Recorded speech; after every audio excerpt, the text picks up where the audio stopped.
चला पुढचा बिझनेस घ्या. कागदपत्रे सभागृहाच्या पटलावर ठेवणे. एक मिनिट, नाना भाऊ बोला. संसदीय कार्यमंत्री नाना भाऊ बोला.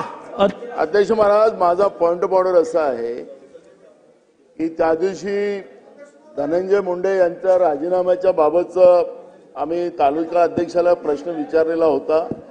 आम्हाला सभागृहात माननीय मुख्यमंत्र्यांनी माहिती द्यावी. ओ ऐका, ओ जितेंद्रजी बसा.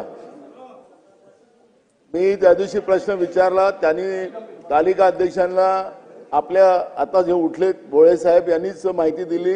नाही, पहिली गोष्ट म्हणजे सचिवांचं माझ्याबरोबर जे संभाषण होतं त्या संदर्भात आपण चर्चा करणं अयोग्य आहे. ते केवळ अध्यक्षांना मदत करण्यासाठी आहेत, ते अदृश्य आहेत या सभागृहात. वापस घेतला. अध्यक्ष महाराज, आम्हाला सांगण्यात आलं तालिका अध्यक्षांच्या वतीनं की नियमात नाही. अध्यक्ष महाराज, ठीक आहे, नियमाचं पुस्तक आपण पाहतो, सगळं वाचतो, सगळ्यांना माहिती आहे. अध्यक्ष महाराज, इथं हिरवं कालीन टाकायचं कुठं नियमात लिहिलेलं आहे? अध्यक्ष महाराज, सत्ता पक्षांनी चहापाण्यावर विरोधकाला बोलवलं पाहिजे हे कुठे नियमात लिहिलेलं आहे? सभागृह संपल्यानंतर ज्या अधिवेशन संपतं तेव्हा सत्ता पक्षाची लोक विरोधी पक्षाला भेटायला येतात, काही नियमात लिहिलेलं आहे? अध्यक्ष महाराज, हे प्रथा आणि परंपरा या महाराष्ट्राच्या विधिमंडळाच्या आहेत. आपणच अध्यक्ष महोदय त्या ठिकाणी सांगितलं की देश पातळीवर महाराष्ट्राच्या विधिमंडळाचा गौरव होतो, कौतुक होतो. काय या महाराष्ट्राच्या प्रथा परंपरा ह्या सुद्धा त्याला महत्वपूर्ण आहेत. काय मुख्यमंत्री महोदयांनी या विधानसभेला या सभागृहामध्ये यांच्या मंत्र्यांचा जो राजीनामा झाला त्या अवगत करायला नाही पाहिजे? ही काही प्रथा परंपरा नाहीये. आणि म्हणून अध्यक्ष महाराज, माझी आपल्याला विनंती. एक दुसरा माझा पॉइंट ऑफ ऑर्डर असा आहे अध्यक्ष महाराज, आपलं हे कामकाज जे आहे ऑर्डर ऑफ डे, अध्यक्ष महाराज, इथं आपल्या खूप साऱ्या लक्षवेधी आहेत. पहिल्या आठवड्यामधले जे सत्ता पक्षाकडला आलेला प्रस्ताव, विरोधी पक्षाकडून आलेला प्रस्ताव आणि आज आपलं बजेटवर चर्चा. अध्यक्ष महाराज, माझं आता दुसऱ्या आठवड्यात आलो. अध्यक्ष महाराज, हे महत्वाचं कामकाज आपण असं मागं टाकत गेलो आणि एका दिवशी सगळं कामकाज करत बसलो.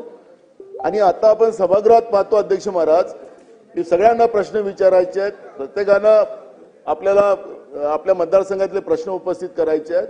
हे जे आयुध आपण या ठिकाणी दिले अध्यक्ष महाराज प्रस्तावाच्या माध्यमातून, त्या आयुधावरही आमदारांना चर्चा करता यावी नाही. आपल्या सरकारला घाई आहे, इथून कामकाज करून जायचं तर करू द्या त्यांना. अध्यक्ष महाराज, करा ना, ते एका दिवसात करून टाका सगळं. बजेट गिजेट सगळं मंजूर, प्रथा परंपरा मोडून टाका. अध्यक्ष महाराज, तुम्ही आमचे संरक्षक आहे. तुम्ही आमचे संरक्षक आहे अध्यक्ष महाराज. तुमच्याकडून आमच्या अपेक्षा आहे. सरकारकडून काय आहे की नाही आता त्याच्यावर आपण आता बजेटवर चर्चा होईल त्यावेळेस बोलू. पण अध्यक्ष महाराज, ह्या कामकाजामध्ये सुधार झाला पाहिजे.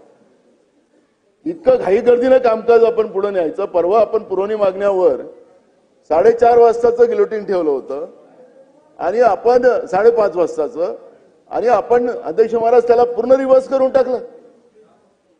अध्यक्ष महाराज, आपण आमच्या सगळ्यांचे अधिकार सुरक्षित ठेवणं, या सभागृहाचं पावित्र्य कायम ठेवणं हे आपली जबाबदारी अध्यक्ष महाराज.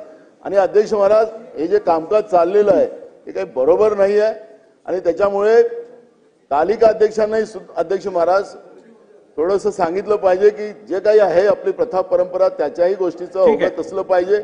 आणि अध्यक्ष महाराज, माननीय मुख्यमंत्र्यांनी या ठिकाणी धनंजय मुंडेंचा राजीनामा जो झालेला आहे मंत्री महोदयांचा, ते आज मंत्री आहेत की नाही आहेत ते सभागृहाला सांगावं, एवढी आमची विनंती आहे. नाना भाऊ, आपण या संदर्भात पॉइंट ऑफ ऑर्डरच्या माध्यमातून जी माहिती सभागृहाकडे मागितलेली आहे या संदर्भातलं माझं रुलिंग मी देईन. आपल्या रुलिंगच्या पूर्वी नानाभाऊंच्या मनात काही शंका असेल तर सांगतो, ते आता मंत्रिमंडळाचे सदस्य नाहीत. तुम्ही विचारलं ते, तुम्ही जे विचारले त्यांच्याबद्दल सांगतो, धनंजय मुंडे आता मंत्रिमंडळाचे सदस्य नाहीत. चला पुढे जाऊया.